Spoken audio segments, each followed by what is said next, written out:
This is gonna be the trade recap for the day.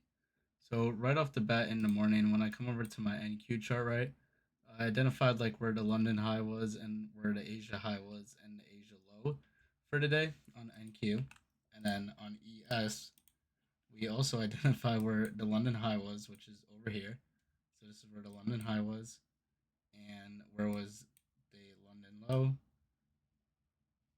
as well with the Asia low.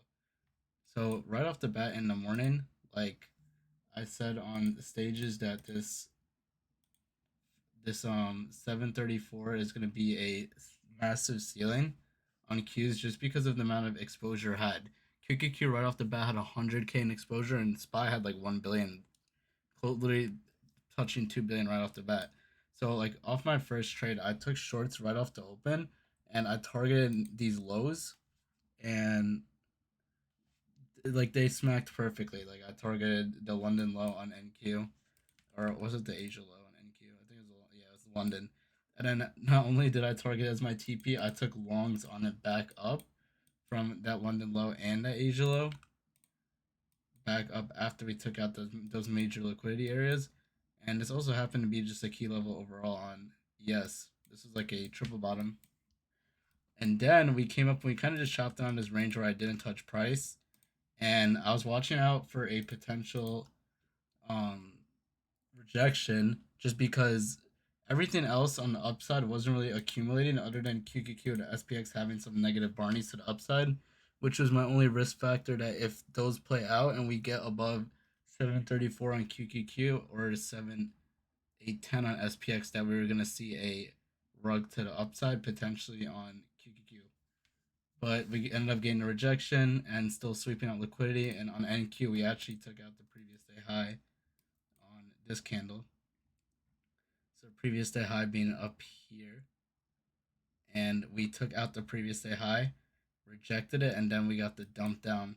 Same time while SPX was touching that high day, and we ended up getting a break to the IB to the downside. And this is a day where you couldn't really use fib extensions for a, or not extensions, fib retracement for a pullback because on NQ we already just like we dumped already just through for the day. We pretty much just dumped with no retracement whatsoever. So we ended up getting a dump down and we got the move to SPX's king node all the way down here at 790, 7790. And this is where I actually played a bounce setup and got a nice bounce for around on QQQ. That was like around 50 points on NQ with like a small 10-point stop. So still 1 to 5 restore ward. And we kind of just like grinded down lower and lower. We also rejected like the IB low and the London low again, confirming that the IB was broken. And then we got our next leg down and just flushed. And from there, we flushed all the way down. And we ended up getting a retest here again at 12:30 of QQQ and SPX's king nodes. And I took a short again and caught it down. Now over here, this is where I took a long. And I took it from the golden zone from, I believe, this is how I marked the fib over here.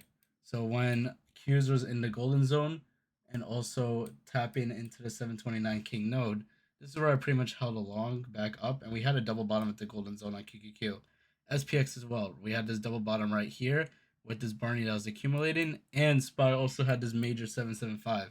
Remember, this is already touching it by the 0.5 by the pivot area, so technically this is still a tap of 775 because it's within a 50 cent range, and then we get our move up. So I took that long back up, and we got like we ended up getting like a nice move up, and then I didn't take the 618 long back up again, but we got a perfect bounce. If you had like a fib drawn in this area, and like on NQ, it would look like just having a fib set up from here to here, and we got that rejection in the golden zone right here, and then we tested back to 50% in the 618 and gobbled the weekly high and continued higher right back to that midnight level. So that's kind of what I read on the maps like all day. We had some nice moves in the morning, and we do see like the volume dying out after a big major dump like this later in the day.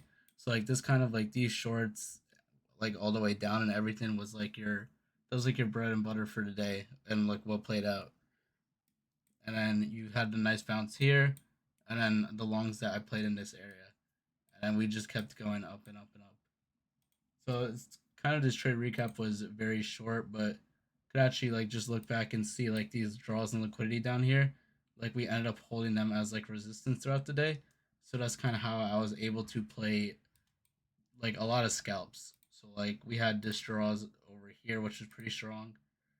This draw right here, which was also the Asia low, and then we had these highs up here as well. So we had all of that.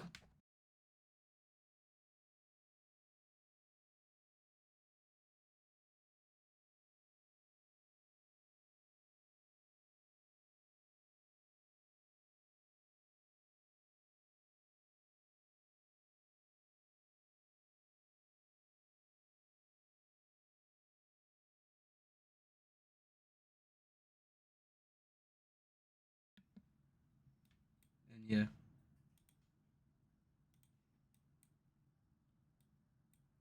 but other than that, like we also like rejected back from like pretty much what was resist or what was support back into resistance over here, and then you had like some nice shorts back down. So this is what I played. I also posted on my X about this 104 level being like a key level I had for today, and we ended up seeing a like perfect double top off of it. So it was like some nice scalps to play that I played that still ran pretty well. I came back to the golden zone, and what was that 12? I'm pretty sure this is the same short aligned with the ceilings now. Yeah. So yeah, if you look, just look left. Right here, what was previously resistance on Qs,